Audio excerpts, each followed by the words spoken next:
musim tanam padi, warga di desaku, Desa Cipta Karya, Kecamatan Sungai Betung, Kabupaten Bengkayang, juga tengah sibuk menyambut acara Gawai Dayak, teman. Gawai Dayak merupakan acaranya suku Dayak di Kalimantan Barat yang diadakan setiap tahun sebagai perayaan rasa syukur atas hasil panen yang didapat. Menurut informasi yang kuperoleh dari Bibi, tema Gawai Dayak tahun ini adalah parade takin atau keranjang rotan. Aku jadi tidak sabar ingin ikut acara Gawai Dayak nanti. Belum bisa, Kak. Dari kebun. Kebetulan nih kakak minta tolong ambilkan rotan. Bisa. Kenapa? Ya, kakak tunggu di rumah ya.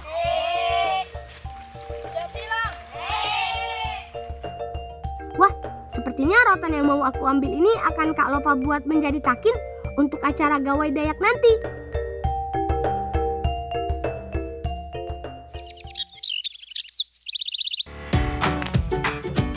Teman, dari buku sekolah yang kubaca, 80% rotan dunia dihasilkan oleh Indonesia loh.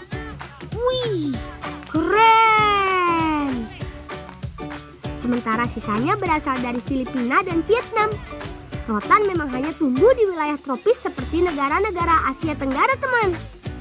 Bersama Pulau Sumatera, Kalimantan dikenal sebagai penghasil rotan berkualitas terbaik di tanah air. Sekilas bentuk rotan mirip memang seperti bambu, tapi dengan diameter yang jauh lebih kecil, antara 2 sampai 5 cm. Selain sangat lentur, ciri khas dari pohon rotan adalah panjangnya yang bisa mencapai puluhan bahkan ratusan meter. Tanaman yang tumbuh subur di tempat lembab ini tumbuh secara merambat pada batang pohon lain. Sehingga untuk mengambilnya harus ditarik terlebih dulu seperti ini, baru kemudian dipotong. Rotan yang aku ambil ini tampaknya sudah cukup. Sebelum kubawa pulang, rotannya dibersihkan terlebih dahulu. Di desaku, rotan jumlahnya cukup melimpah.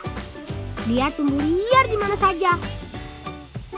Supaya mudah dibawa, tanaman sejenis gulma ini aku bentuk melingkar seperti ini.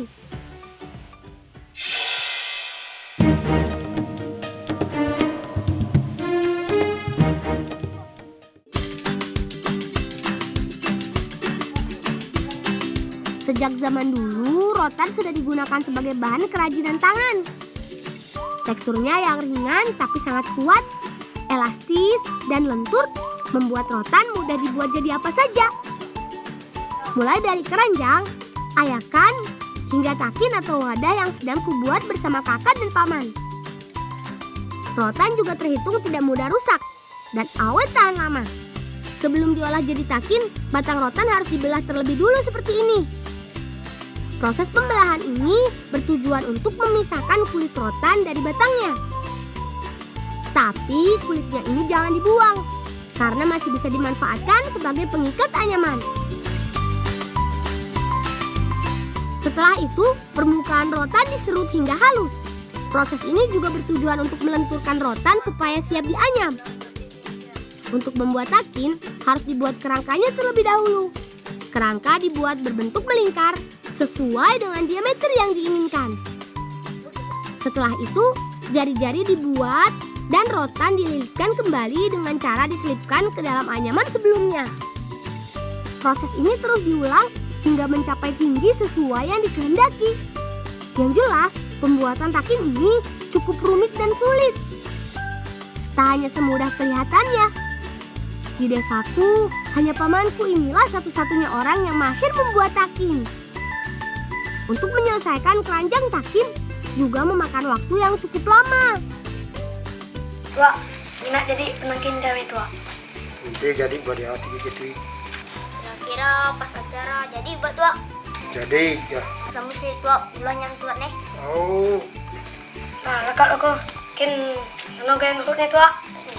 Yang boleh tapi ya jauh-jauh nih. Aik lang, hati-hati bermain kau.